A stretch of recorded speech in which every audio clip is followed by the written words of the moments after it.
Il était une fois, dans un petit village niché au cœur des montagnes, une maison abandonnée que tous appelaient la maison des âmes.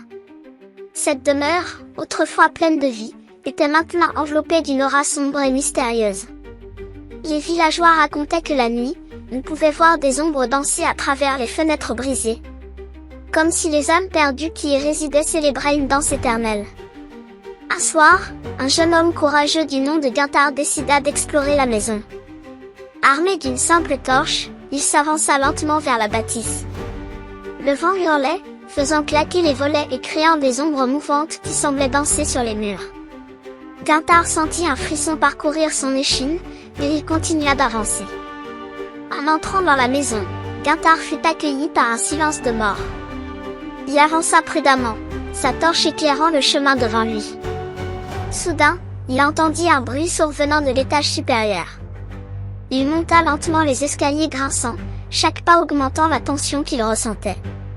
En haut des escaliers, il trouva une porte entr'ouverte. En la poussant, il découvrit une pièce plongée dans l'obscurité. Il leva sa torche et ce qu'il vit le glaça d'effroi. Des ombres dansaient sur les murs, formant des silhouettes humaines. Elles semblaient l'inviter à les rejoindre dans leur danse macabre. Guintard, paralysé par la peur, ne pouvait que regarder les ombres danser. Il sentit alors une présence derrière lui. Il se retourna lentement et vit une silhouette sombre se tenant à quelques pas de lui. La silhouette tendit la main vers lui, l'invitant à rejoindre la danse.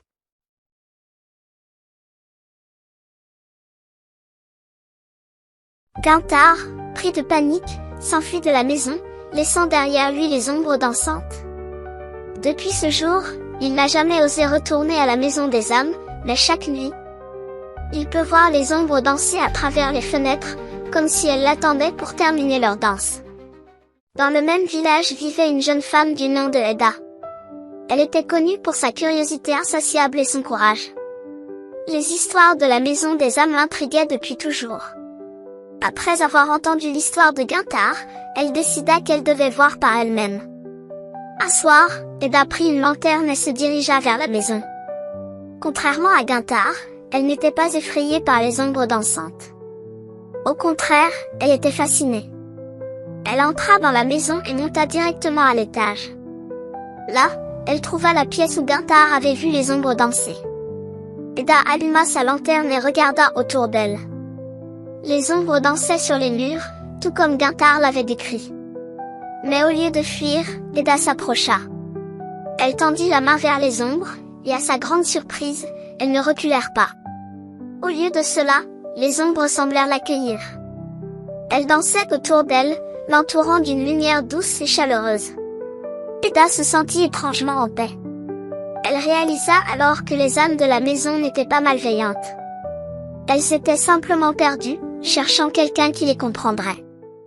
Depuis ce jour, Eda visita souvent la maison des âmes. Elle dansait avec les ombres, leur apportant un peu de joie dans leur existence éternelle. Et même si les villageois continuaient à craindre la maison, Eda savait que dans l'ombre, les âmes dansaient en paix. Au fil du temps, Eda devint une figure familière à la maison des âmes. Les villageois commencèrent à remarquer que malgré ses nombreuses visites à la maison, elle n'était jamais blessée ou effrayée. Au contraire, elle semblait plus paisible et heureuse après chaque visite. Un jour, Eda invita les villageois à la rejoindre à la maison. Malgré leurs peurs initiales, ils furent touchés par sa sincérité et décidèrent de lui faire confiance. À leur grande surprise, lorsqu'ils entrèrent dans la maison, ils ne virent pas des ombres effrayantes, mais des lumières douces et chaleureuses dansant sur les murs. Eda leur expliqua que les âmes de la maison n'étaient pas malveillantes, mais simplement perdues et solitaires. Elles ne voulaient pas faire de mal, mais simplement être comprises et acceptées. Les villageois furent touchés par ces paroles et commencèrent à voir la maison des âmes sous un jour nouveau. Depuis ce jour, la maison des âmes n'était plus crainte, mais respectée. Les villageois la visitèrent régulièrement, apportant des offrandes et des prières pour les âmes qui y résidaient. La maison, autrefois sombre et effrayante, devint un lieu de paix et de réconciliation. Quant à Guintard, il apprit une leçon précieuse ce jour-là. Il réalisa que la peur vient souvent de l'incompréhension et que le courage ne consiste pas à fuir ce que l'on ne comprend pas, mais a cherché à le comprendre. Il regretta d'avoir fui la maison ce soir-là, mais il était reconnaissant à Edda de lui avoir montré la vérité.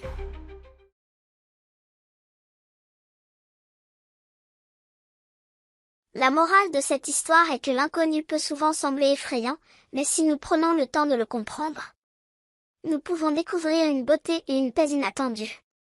Et parfois, ce qui semble être une danse macabre peut en fait être une danse de joie et de libération. L'inconnu peut souvent sembler effrayant, mais si nous prenons le temps de le comprendre, nous pouvons découvrir une beauté et une paix inattendue. Et parfois, ce qui semble être une danse macabre peut en fait être une danse de joie et de libération.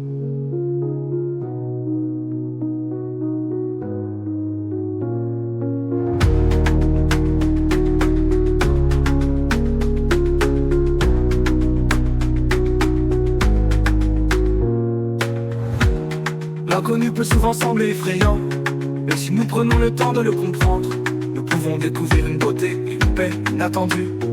Et parfois, ce qui semble être une danse macabre peut en fait être une danse de joie et de libération.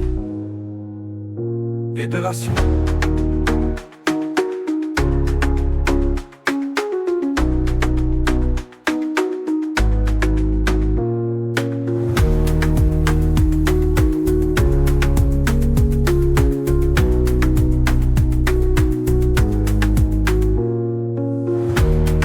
L'inconnu peut souvent sembler effrayant, mais si nous prenons le temps de le comprendre, nous pouvons découvrir une beauté et une paix inattendue.